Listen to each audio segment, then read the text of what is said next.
Welcome back to another enriching episode of Journey to Success. I'm Emily Carter, your host, and today we're diving into a topic that resonates with so many of us: balancing work and life. Joining us is an exceptional guest, Dr. Claire Morgan, a work-life balance expert, best-selling author, and keynote speaker who's helped thousands find harmony between their ambitions and personal well-being. Claire, it's an absolute pleasure to have you with us today. Thank you, Emily. I'm thrilled to be here and explore a subject that's not just about managing time, but about living a life that feels whole and fulfilling. I'm so eager to soak up your insights. Balancing work and life can feel like walking a tightrope. Claire, let's start with the big picture. Why is achieving this balance so essential for success and happiness, and how does it shape our lives? That's a wonderful question, Emily, and it really captures why this topic is so vital. Work-life balance isn't about splitting your hours evenly between office and home. It's about aligning your energy and priorities so that both your career and personal life thrive. When you find that harmony, you're more productive, creative, and present, whether you're leading a meeting or laughing with loved ones. Without it, burnout creeps in, relationships fray, and even success feels hollow. I think of someone like Arianna Huffington, who learned this the hard way. Early in her career, she was a workaholic, building the Huffington Post at the cost of her health, until she collapsed from exhaustion. That wake-up call led her to champion balance, founding Thrive Global and saying, "We think mistakenly that success is the result of the amount of time we put in at work, instead of the quality of time we put in." Her shift inspired me.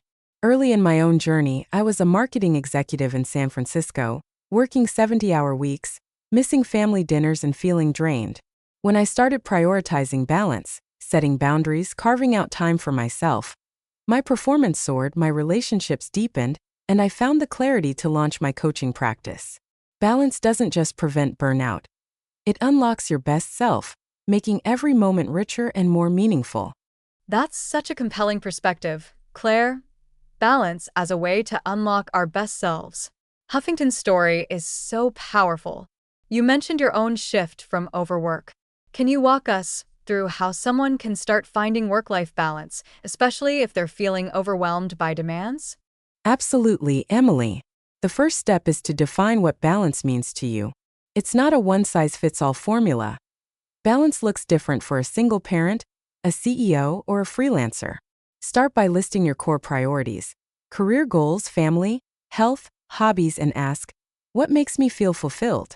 I draw inspiration from Michelle Obama, who, as First Lady, juggled global duties and motherhood by anchoring to her values: family first, then impact. She carved out non-negotiables like dinners with her daughters, which grounded her. Michelle said, "You have to decide what's most important and be ruthless about protecting it." When I was drowning in my executive role, I felt like work owned me. I sat down and listed my priorities: meaningful work, time with my partner, and fitness. I realized I was giving 80% to work, leaving scraps for the rest.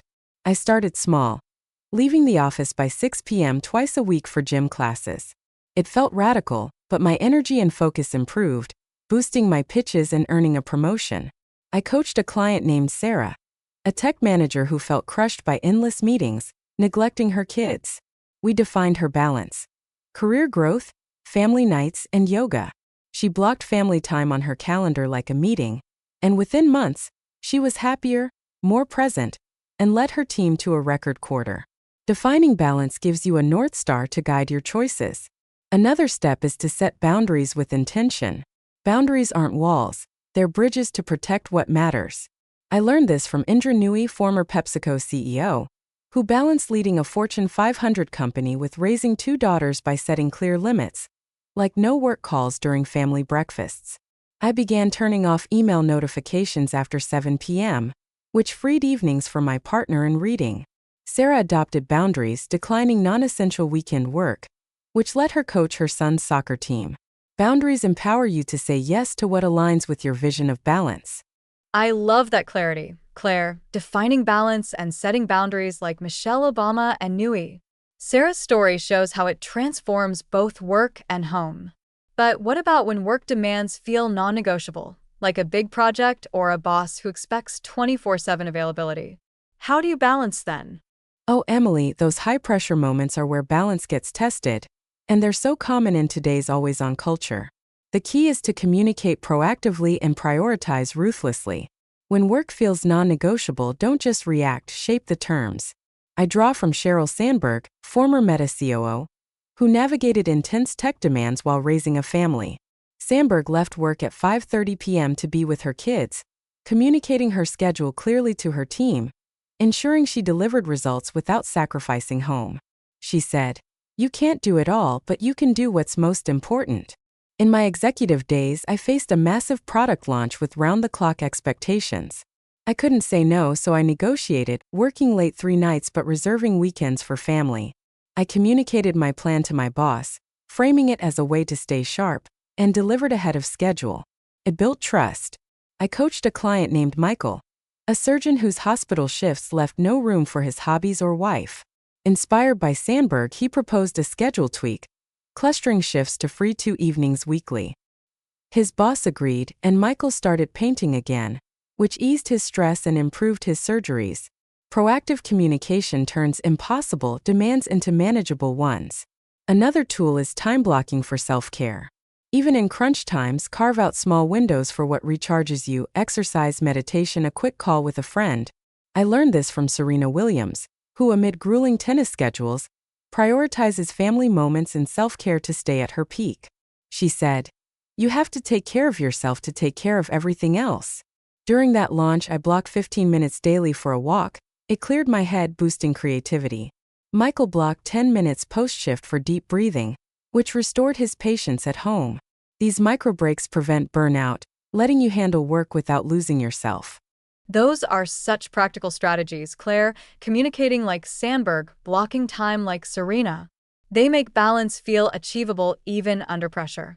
You've mentioned icons like Huffington and Obama. Are there other famous figures whose work-life balance inspires you? Oh, absolutely, Emily. The world is full of balanced trailblazers we can learn from. Take Satya Nadella, Microsoft CEO, who transformed the company while prioritizing family and mindfulness. Nadella schedules time for his kids and reflection, crediting it for his clarity in leading a tech giant. He said, "You renew yourself every day. Sometimes it's by finding time to be quiet." His approach inspired me to start my day with 10 minutes of journaling, which keeps me grounded no matter the chaos. I coached a client named Olivia, a startup founder who worked 80-hour weeks, neglecting her health. Nadella's balance led Olivia to schedule evening walks with her dog, which sparked better business ideas and landed her a major investor. Another is Oprah Winfrey, who balances her media empire with deep personal connections. Oprah carves out time for friends, reading, and gratitude, saying, "You can have it all, just not all at once." Her philosophy shaped my coaching: focus on seasons of life. When I launched my book, I leaned into work but ensured weekly dinners with friends to stay connected. I worked with a client named Ethan, a teacher who felt guilty missing family time for grading. Oprah's Seasons idea helped him batch grading to free weekends, strengthening his marriage and earning him Teacher of the Year. Then there's Richard Branson, Virgin Group founder, who blends work and play seamlessly. Branson kitesurfs, spends time with grandkids, and limits meetings to stay energized, saying, "There's no point working yourself into the ground." His joy-driven balance pushed me to add fun, like weekend hikes, into my routine, boosting my creativity. These figures show balance isn't about perfection. It's about intentional choices that honor both ambition and well-being. Those stories are so vibrant, Claire. Nadella, Oprah, Branson, they all show balance as a dynamic, personal choice.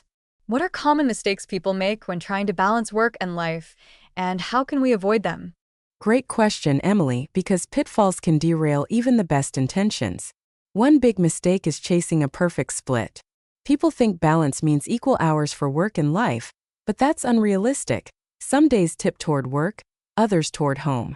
I learned this from Wojcicki, 23andMe CEO, who accepts that balance ebbs and flows, focusing on presence over perfection. Early on, I stressed over failing at balance when work took over. Now, I aim for quality, like a focused hour with my partner, over rigid equality. I coached a client named Rachel, a lawyer who beat herself up for long court days. Wojcicki's flexibility helped Rachel prioritize one family night weekly, easing guilt and enriching her life. Avoid perfectionism by embracing balance as fluid. Another trap is neglecting self-care. Work and family demands often push personal time last, leading to burnout. Tim Ferriss, author of The 4-Hour Workweek, schedules me time first, exercise, reflection, to fuel everything else. I used to skip workouts, thinking they were selfish, until exhaustion hit. Now I block 20 minutes daily for yoga, sharpening my focus. Rachel adopted Ferriss' approach, adding morning meditation, which calmed her courtroom nerves. Self-care isn't indulgence, it's infrastructure. Finally, failing to reassess stalls balance. Life changes, new jobs, kids, goals, so your balance must evolve. Jeff Bezos prioritizes family as Amazon grew, adjusting routines to stay connected, saying, "Balance is something you create." I reassess quarterly, tweaking boundaries as needed. I coached a client named Chris, a chef whose late shifts clashed with his new baby's schedule.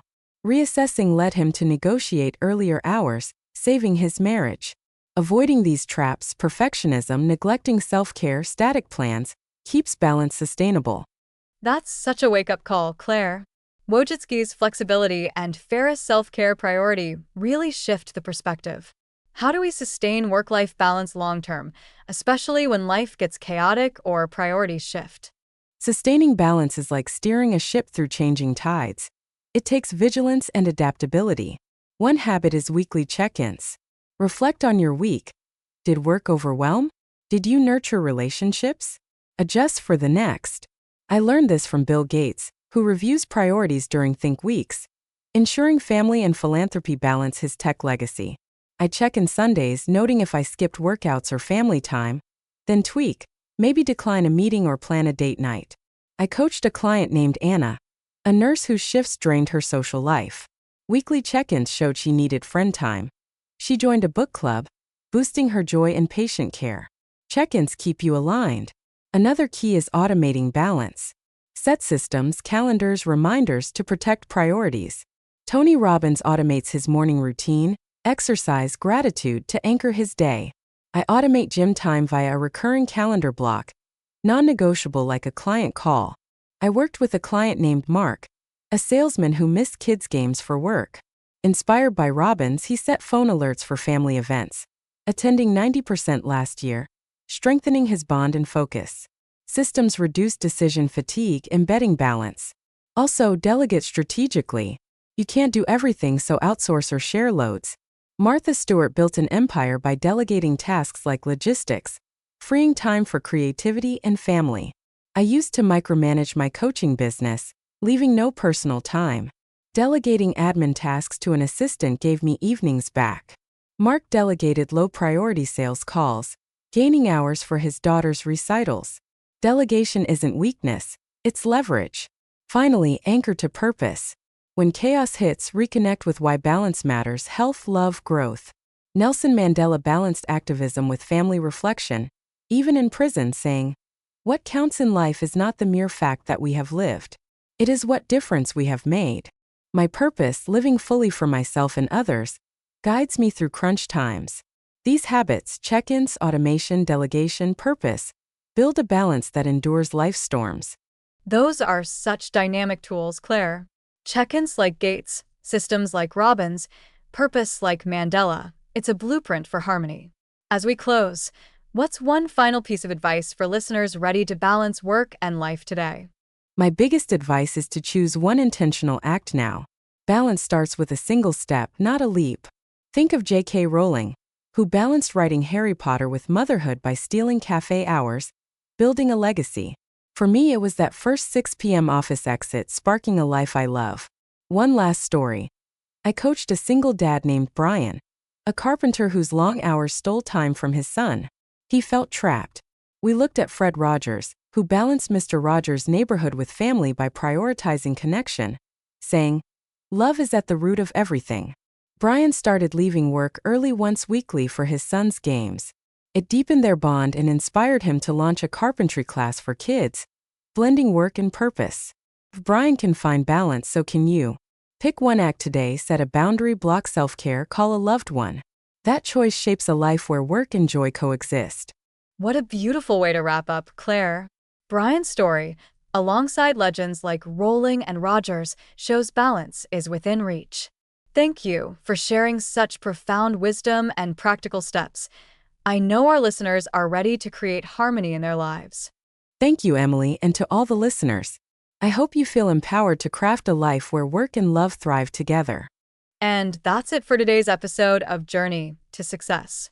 If this conversation moved you to rethink your priorities, and I'm sure it did, please hit that subscribe button to catch every transformative episode.